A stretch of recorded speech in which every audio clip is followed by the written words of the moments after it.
Hello to everyone. Welcome to KC, that is Kukreja commerce academy. So guys, मैं आप लोगों के साथ में यहाँ पर अकाउंटिंग के पीवाईक्यूज को क्या कर रही हूँ, कवर कर रही हूँ. ये आप लोगों के पास में अकाउंटिंग के यूजीसी नेट कॉमर्स के पीवाईक्यूज को हम लोग यहाँ पे कवर कर रहे हैं. ओके, तो पहले आप लोगों को पता है कि यहाँ पे ना दो पेपर होते थे हमारे सब्जेक्ट स्पेसिफिक. ओके, एक पेपर 2 होता था और एक पेपर 3 होता था. तो ये आप लोगों के पास में जून 2013 के पेपर 2 के पीवाईक्यूज को हम लोग यहाँ पे कवर कर रहे हैं. सो स्टार्ट करते हैं हमारे फर्स्ट क्वेश्चन के साथ में. सो इंश्योरेंस एक्सपेंसेस जो क्या किए जाते हैं, पे किए जाते हैं to bring an equipment from the place of purchase to the place of installation. Insurance expenses pay किए गए हैं एक इक्विपमेंट को प्लेस ऑफ परचेज से प्लेस ऑफ इंस्टॉलेशन पे लाने के लिए. तो जब स्टार्टिंग में कोई खर्चा किया जाता है तो ये आप लोगों के पास में क्या कहलाता है, कैपिटल एक्सपेंडिचर होता है. रिवेन्यू एक्सपेंडिचर कौन से वाला होता है, जो हम लोगों के पास में क्या होता है, रिकरिंग नेचर का होता है. जो आप लोगों के पास में क्या होता है, जिसका जो बेनिफिट होता है वो हम लोगों को क्या मिल जाता है, विद इन 1 ईयर में मिलता है. तो ये क्या होता है, रिवेन्यू एक्सपेंडिचर होता है. जो बिजनेस एक्टिविटीज को क्या करता है, मेंटेन करता है, दैट इज रिवेन्यू एक्सपेंडिचर.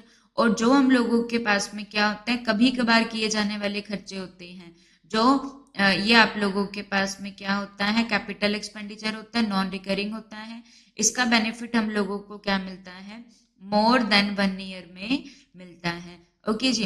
और इससे हम लोगों के पास में क्या होती है, इम्प्रूवमेंट के ऊपर ये क्या करता है, फोकस करता है. ओके, तो ऑप्शन नंबर बी जो रहेगा इसका आंसर हो जाएगा.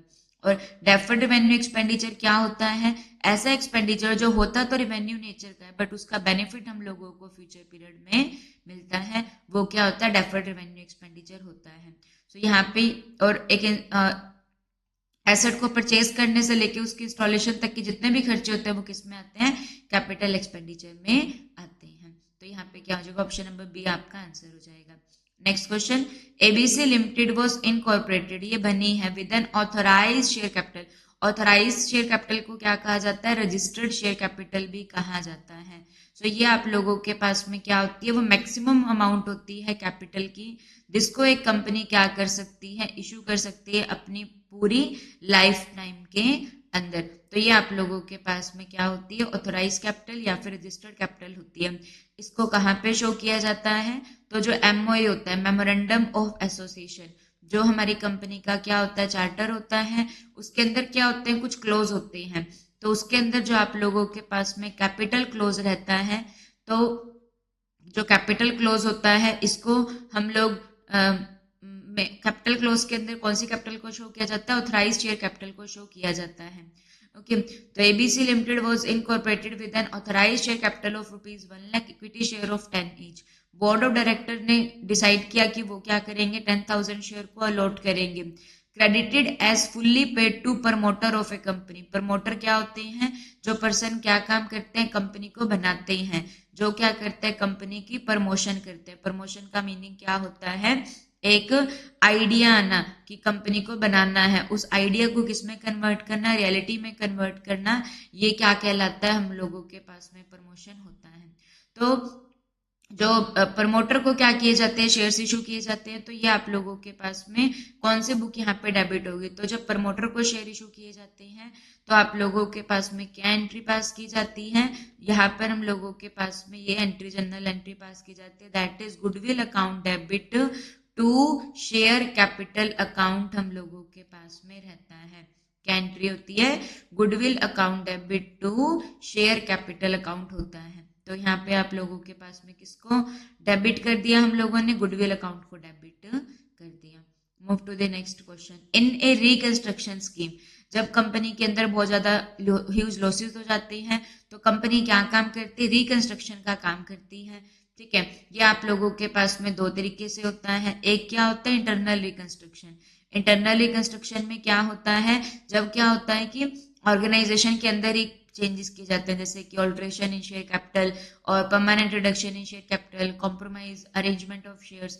तो ये इंटरनल रिकंस्ट्रक्शन होता है. और एक आप लोगों के पास में क्या रहता है, एक्सटर्नल रिकंस्ट्रक्शन होता है, जहां पे क्या होता है, एक जो पुरानी कंपनी होती है उसको खत्म कर दिया जाता है और एक न्यू कंपनी बना दी जाती है. ये क्या कहलाता है, एक्सटर्नल रिकंस्ट्रक्शन होता है। तो जो रिकंस्ट्रक्शन स्कीम है, तो यहाँ पे ये जो है ये इंटरनल रिकंस्ट्रक्शन के बारे में ही बात की जा रही है, क्योंकि जो रिडक्शन ऑफ कैपिटल होता है वो इंटरनल रिकंस्ट्रक्शन में होता है। तो वो किस किस फॉर्म में होता है, यहाँ पे लाइबिलिटी को रिड्यूस कर दिया जाता है शेयर होल्डर की in respect of any unpaid amount of share held by them. जो भी एक्सेस कैपिटल होती है रिक्वायरमेंट से ज्यादा, उसको पे ऑफ कर दिया जाता है। और जो कैपिटल क्या हो गया, लॉस्ट हो गई है, अवेलेबल नहीं है, उसको क्या कर दिया जाता है, कैंसिल कर दिया जाता है।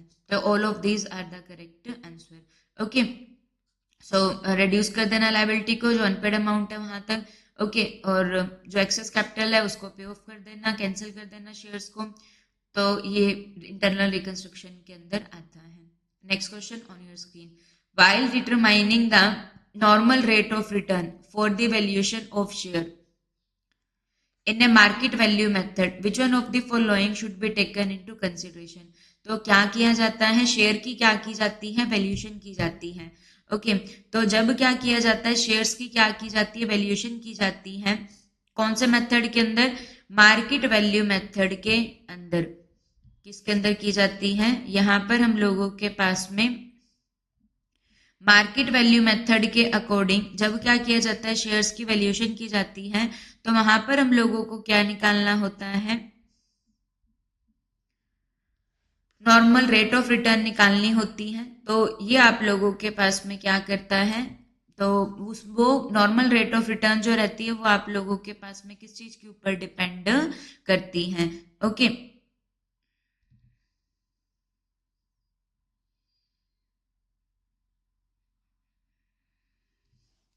सो ये डिपेंड करती है हम लोगों के पास में कितना डिग्री ऑफ रिस्क इन्वॉल्व है। जो हमारे पास में करंट रेट ऑफ इंटरेस्ट है, गिल्ट एडेड सिक्योरिटी, गिल्ट एडेड सिक्योरिटी जो रहती है ये आप लोगों के पास में क्या होती है, गवर्नमेंट सिक्योरिटीज होती हैं। और वेटेड कॉस्ट ऑफ कैपिटल ये आप लोगों के पास में क्या आ जाएगा, ऑल ऑफ दीज जो रहेगा ये हम लोगों के पास में क्या हो जाएगा, आंसर हो जाएगा। जब हम लोग नॉर्मल रेट ऑफ रिटर्न को फाइंड आउट करते हैं तो यहाँ पर हम लोग किस चीज को ध्यान में रखते हैं, degree of risk involve, current rate of interest, इसको हम लोग यहाँ पर करंट रेट, और weighted average cost of capital. Average cost of capital जो रहती है ये आप लोगों के पास में क्या होती है, जो सभी कॉस्ट ऑफ कैपिटल जितने भी सोर्सेज होते हैं उनको हम लोग निकालते हैं, तो वो आप लोगों के पास में क्या हो जाती है, weighted average cost of capital आ जाती है। ओके जी, तो ये हम लोगों के पास में, आप लोगों के पास में हो जाएगा। Okay, so thank you so much to everyone.